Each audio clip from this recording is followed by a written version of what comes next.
Okay, so I wanted to come on today and talk to you all about berberine. Let's talk about it.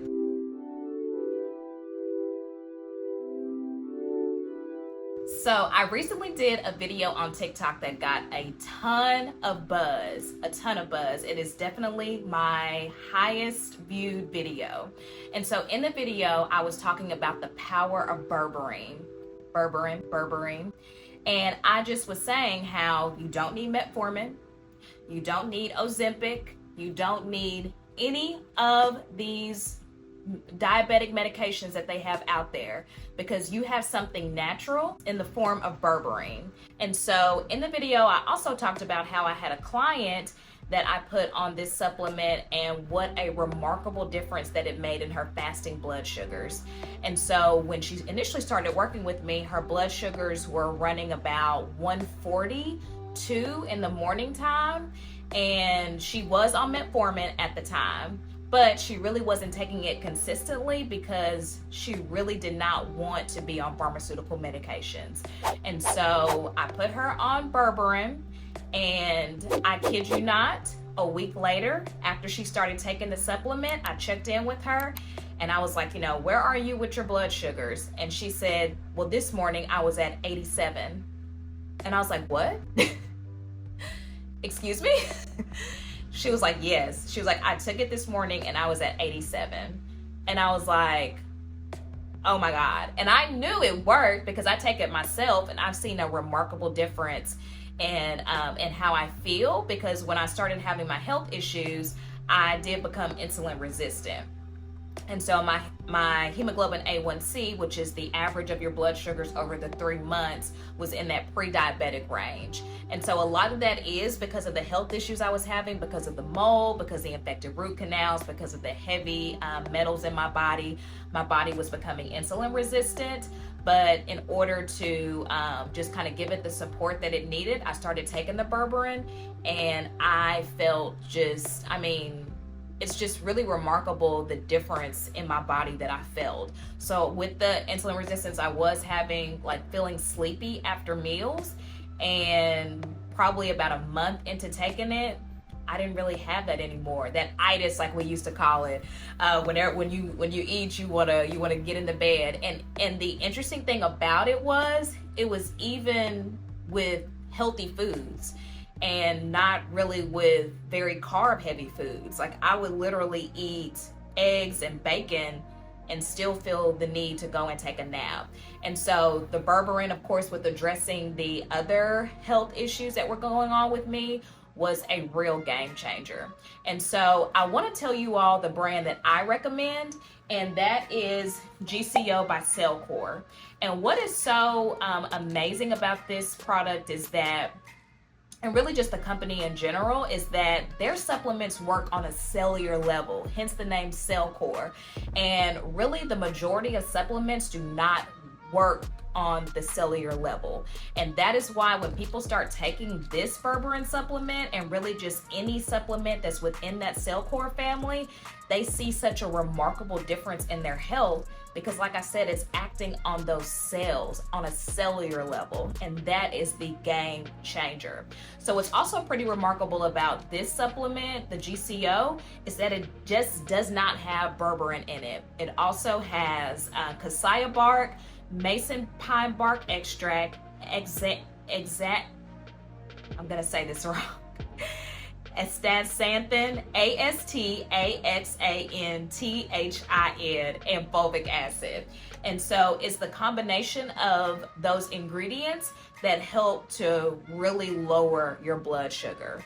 So those things work synergistically. And so that's why I recommend that supplement to all of my clients. That's why in the video I recommended that supplement, and that's why I take it myself, because I know that those ingredients working synergistically work. Now, something else that I want to recommend, because I really think that we can become very dependent on supplements. A lot of times people don't want to know what they can do with their nutrition and exercise. Like they're just like, point me to the supplement. Point me to the supplement that's gonna give me the results that I want. And so I truly believe in the power of berberine. I will recommend it. And something else before I kind of get into this, it's also really good too for your blood pressure. It's also too for high cholesterol. A lot of people have said that they've just naturally lost weight since taking it, and that it really also has been really good for their gut health, that they notice that they have increased bowel movements. And so there's so many different health benefits to berberine, not just with your blood sugar. So I did want you to keep that in mind. But what I really want to mention, you all, is that I don't want you to get too caught up on taking a supplement and not doing anything else different, because that's where we go wrong. You have to change your lifestyle and take the berberine. So what does that mean? You have to address your nutrition. You have to address your nutrition. You have to make sure that you're eating a diet that consists of real whole foods, and that you are incorporating all of the macronutrients, not only just into these real whole foods, but into every meal. Okay? And then also we want to make sure that we're moving our body. Exercise and movement is so important. It's so important. Your body was made to move. You were not made to sit at a desk all day. You were not made to sit in a chair all day. You were not made to sit on the couch and scroll and watch TV all day. You were made to move. Your body's made to move. And so you need to make sure that you are getting adequate movement every single day. And so if you followed me for a while, you know that I say that high intensity exercise is not for everyone. And so it's really important that you find an exercise that works best for you, and that you're really actually seeing movement in your body in. So you may not need to do CrossFit, or you may not need to do F45 or whatever high intensity workouts are. You may just need to go for a walk. You may just need to do yoga. You may just need to do Pilates, especially if you're struggling with high cortisol levels. But finding something that you're going to be consistent with and that you're going to do most days of the week is going to be vital. And so a lot of people say, okay, well, how many steps per day do you recommend to get my movement in? So I think that a really good sweet spot is 7,000 steps a day. And so I think that 5,000 is kind of just not enough, that you can do a little bit more than that. And then 10,000, I'm like, that can be a little tough for a lot of people. When I was working my 9 to 5, and even when I would go to the gym in the morning, like, it would kind of be a struggle for me some days to hit 10,000. So I feel like 7,000 is like that good in between, a good medium, and it's really doable for most people, and especially if you're putting effort into it. And so the next thing that I would recommend, in addition to your nutrition and your exercise, is going to be sleep. Y'all, you've got to make sure that you're getting enough sleep at night. Sleep is so important. It's how your body recovers. It's how you heal. That is really the magic sauce for all of us, and we're not utilizing it. And that's what I mean. A lot of us were just like, what supplement can I get on? Like, what procedure can I get done in order to, get the body that I want? Well, one, if you would get in the bed at night and you would go to sleep, that would be extremely helpful. And I know that this is a problem for most people, because I talk to a lot of people and they are not getting enough sleep at night. So I know this for a fact. Talk to people all the time that tell me I go to bed at 11, 12, 1 o'clock at night, and I have to be up at 5 or 6. And a lot of times you're up doing nothing. You're not even up doing anything worthwhile. You're scrolling social media, you're watching television, or you're up working. You're just doing things that are keeping you up for not a good cause. And then you wake up in the morning and you're literally exhausted. You're in a bad mood. You have no energy. And so when the work day ends, all you want to do, or even when it's your lunchtime, all you want to do is get in the bed. Or if it's your lunchtime, you want to go get in the car and take a nap. And it's really because you just set yourself up with a really bad cycle. So go to bed at night. And if you're struggling with staying asleep or falling asleep, I would look at magnesium. Magnesium glycinate is a really good supplement for people that are struggling with sleep. And also, I recommend, if you're having issues with constipation, magnesium citrate as a really good supplement. But, which is kind of brings me into the next thing that you really need to do to take control of your health and use in addition to the berberine, is stress. Because what people don't realize is that when you're stressed out all the time, that can cause a decline in your magnesium levels. It literally depletes your magnesium levels. And so that magnesium has so many different functions in the body, and one of them is sleep. It helps you to sleep at night. So when those stores are depleted, that's why you're having issues going to bed at night, staying asleep. And so when you manage your stress and you replenish those reserves, that's going to help you sleep better at night. So the next thing is stress, y'all. We've really got to make sure that we're managing our stress. So I talk to people all the time and I say, rate your stress on a scale of 1 to 10, with 10 being the highest and 1 being the lowest. Where is your stress right now? Probably 80% of people say that their stress is at a 10.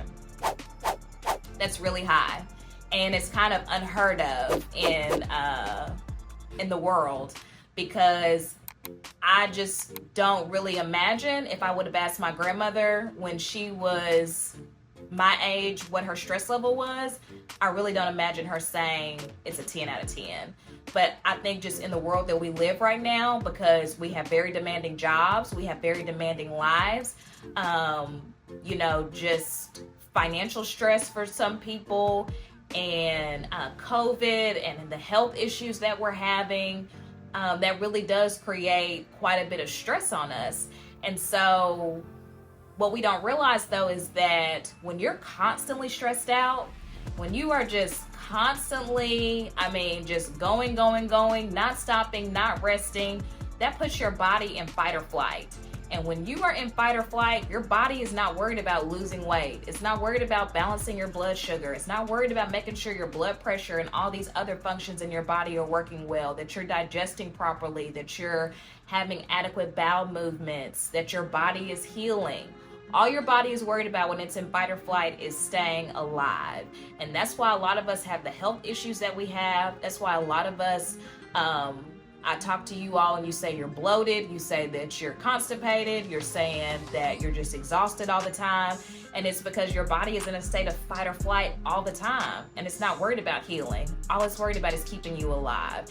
And so what you have to do is basically slow down and fall in love with yourself again. What are the things that make you happy? What are the things that relax you? What are the things that you find enjoyment in, that you find happiness in? Because a lot of times we're that person for everyone else, but when it comes to us, we just neglect ourselves. And what I try to get people to understand is that, yeah, you're that person for everyone, but what if something happens to you? What if you end up in the hospital? What if you literally wake up that morning and you can't get out of bed? Like, your body will not allow you to get out of bed, because that happens to people. It's called burnout. It's called when your body has had enough and it literally cannot do anything. It goes into a state of burnout. So what if that happens to you and you can't be that person for everyone else? They're gonna have to figure it out. That's point blank period. They're gonna have to figure it out, unfortunately. So before that happens, before you put yourself into a state of burnout, before you put yourself into that state of where you can't be there for people, be there for yourself. Figure out what you can do to be your best self. And that might take some thinking, because a lot of times we're just so out of touch with ourselves and so out of touch with what makes us happy and what relaxes us, because we haven't done it in so long. But if you want to be your best self, you have to do that for yourself. You owe it to yourself.